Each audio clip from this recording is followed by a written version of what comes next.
Tu t'entraînes sérieusement depuis des mois, voire des années, tu fais tes pompes, tes tractions, parfois même un programme complet, mais ton haut du corps reste flou. Pas de vraie largeur, pas de densité, pas de sensation de progression claire, et tu te demandes pourquoi ça ne fonctionne pas alors que je suis régulier, pourquoi ça fonctionne chez les autres, parfois même avec moins d'assiduité et de travail.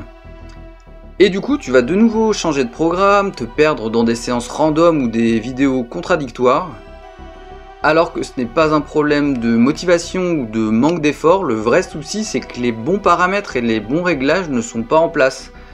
L'intensité, le volume, les exercices et l'ordre dans lequel ils sont faits, l'équilibre des groupes musculaires, etc. Ça concerne vraiment beaucoup de monde parmi ceux qui s'entraînent chez eux ou sans salle. Et aujourd'hui, c'est ce qu'on va voir, comment appliquer les bonnes données dans ta séance. Personnellement, j'ai longtemps galéré à trouver ce qui fonctionne, c'est vraiment pas facile, pas évident de trouver déjà les bons exercices qui travaillent de manière équilibrée et cohérente le haut du corps, et également les bons dosages. Par exemple, j'avais souvent tendance à faire beaucoup trop de volume et en fait à me cramer sur la durée, c'est pas tenable. Ou bien à faire trop d'exercices polyarticulaires, ou encore trop d'exercices d'un certain type, ce qui est très taxant, laisser de côté certaines zones et fonctions, ou encore de travailler sur des fourchettes de répétition basses, très basses même, ce qui peut être très bien pour construire de la force et du skill, mais j'avais du mal à rentrer dans le mouvement, ça s'accompagnait de pas mal de douleurs articulaires. Et la structure aussi même de la séance pouvait être un peu aléatoire en termes d'ordre des exercices, de nombre de séries, de répétitions, de proximité à l'échec ou pas, voire même d'exécution technique. Résultat, y a un peu tout qui s'active, mais on ne construit rien de net. Les épaules restent lisses, les bras ne ressortent pas, le dos va manquer de relief, et puis il y a cette impression de stagner, de perdre du temps, tourner en rond, et puis de douter de tout ça en fait. Et la structure donc de séance que je vais proposer, en fait elle tient là depuis plusieurs mois et années. Elle est parfaitement tenable et elle me donne plein de résultats. Il y a une progression constante, que ce soit dans les performances, dans les mouvements ou dans les changements visuels. Et donc vraiment la clé c'est d'avoir une structure claire et efficace, avoir les bonnes données, bien appliquées et organisées dans ta séance. Données et variables qui sont pensées pour la force et l'hypertrophie du haut du corps, sans machine, sans y passer des heures et sans prise de tête inutile. Donc on va pouvoir voir ce que ça donne en pratique et rentrer directement dans le cœur de la séance. Alors voilà ce que ça donne en pratique. Donc après l'échauffement, en premier, moi j'aime bien commencer par un point faible qui a un gros impact visuel. Généralement, ça va être donc les deltoïdes latéraux. Ils ne sont quasiment pas travaillés par les mouvements traditionnels et c'est l'un des muscles avec le plus d'impact. C'est celui qui va élargir et arrondir les épaules le plus simplement et rapidement. Et les épaules, c'est ce qui fait ou défait un physique, ça fait une énorme différence. En plus de ça, ça va bien échauffer et connecter les épaules qui vont être sollicitées sur quasiment tous les mouvements du haut du corps d'une manière ou d'une autre. Tu vas pouvoir trouver la variation qui te va, il y en a vraiment beaucoup, que ce soit avec haltère, avec élastique, à un bras, deux bras, en inclinant, debout, assis, etc. Je conseille 2-3 séries de 12-20 répétitions à l'échec, avec 2 minutes environ de repos entre chaque série. Ensuite, on va continuer par du tirage vertical, et qui sera une variante de traction.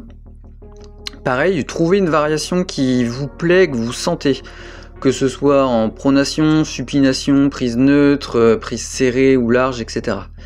Donc là on va cibler les grands dorsaux, c'est ce qui va donner le dos en V, la largeur du dos, les wings, là les ailes.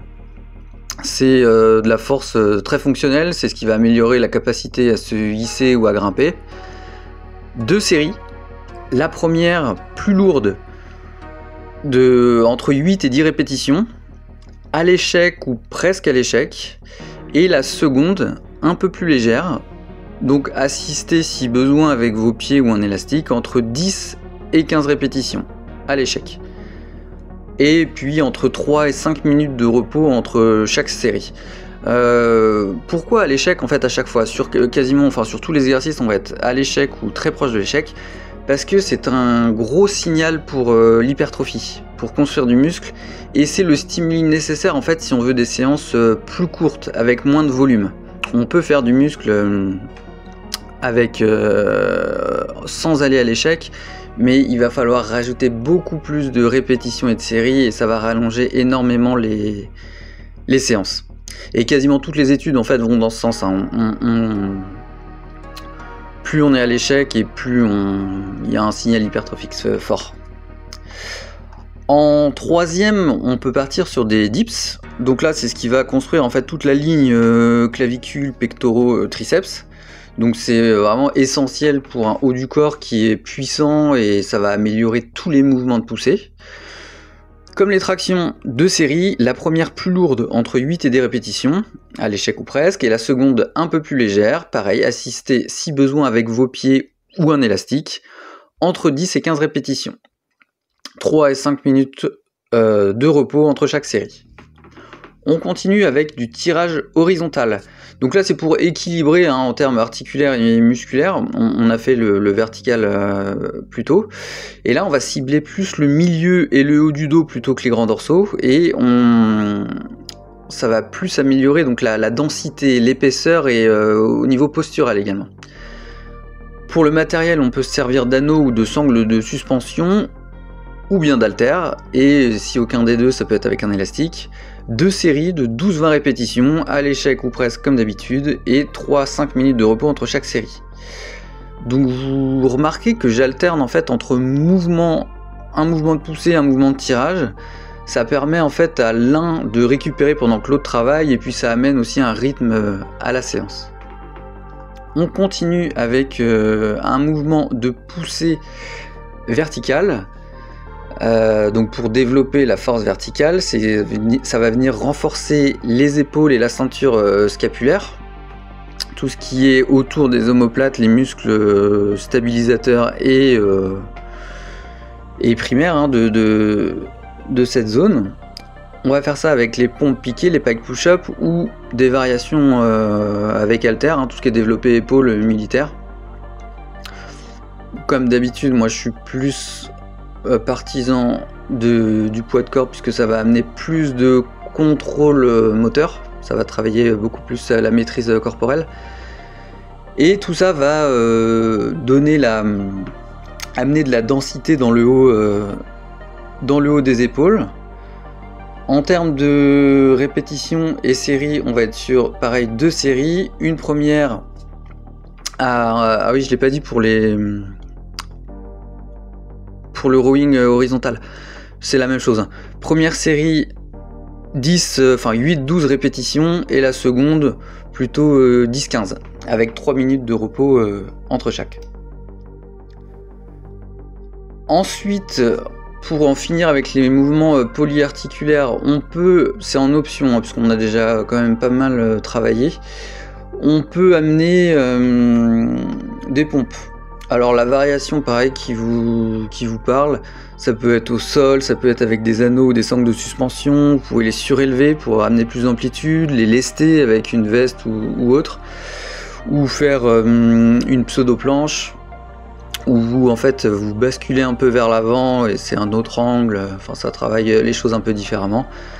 Donc voilà, on peut rajouter une série éventuellement de pompes pour un petit travail supplémentaire avec un stimuli et un angle un peu différent. Ça reste toujours un bon exercice polyvalent.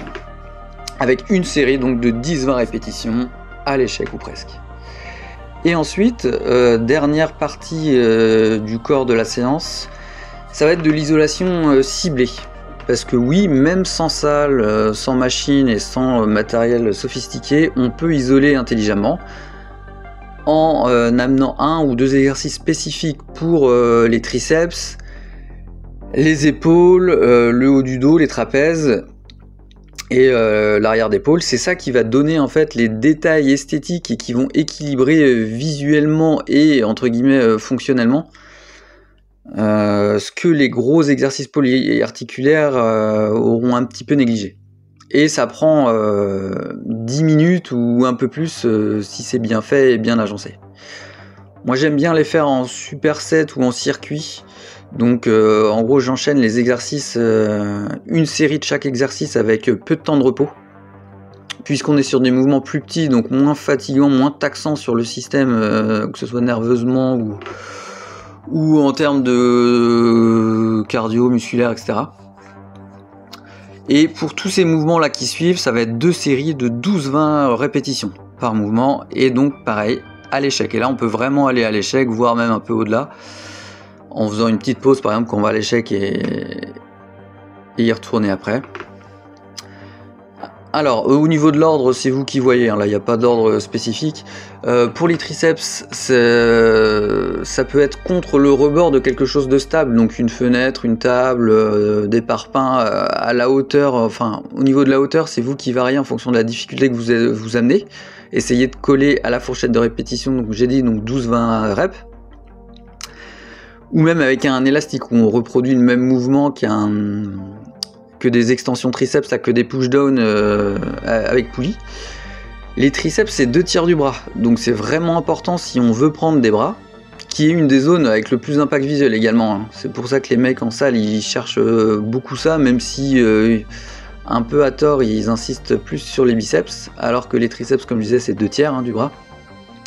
Et ça va améliorer également toutes les performances sur les mouvements de poussée, tout en amenant aussi de la prévention de blessures du coude. Il y a beaucoup par exemple dans les sports de force, en préhab, en prévention des blessures, ils en font beaucoup, notamment avec élastique d'ailleurs. Ensuite, le face pull ou pull apart, ou toutes ces variations là en fait, où on vient tirer au niveau en hauteur au niveau du visage ou du haut des épaules.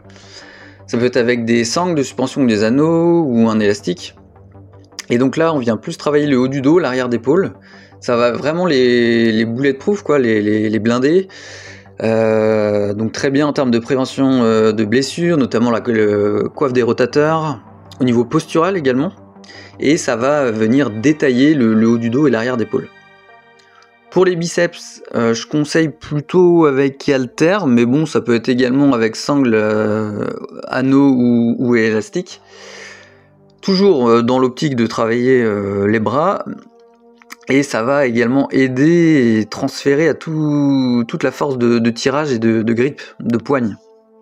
Et également aussi en prévention de blessures, hein, notamment les tendinites du coude, et pour équilibrer l'articulation du coude, vu qu'on a travaillé les triceps à côté. Voilà, donc vous avez toute la structure d'une séance. Donc c'est un exemple hein, en termes d'ordre d'exercice, mais tout ça est cohérent.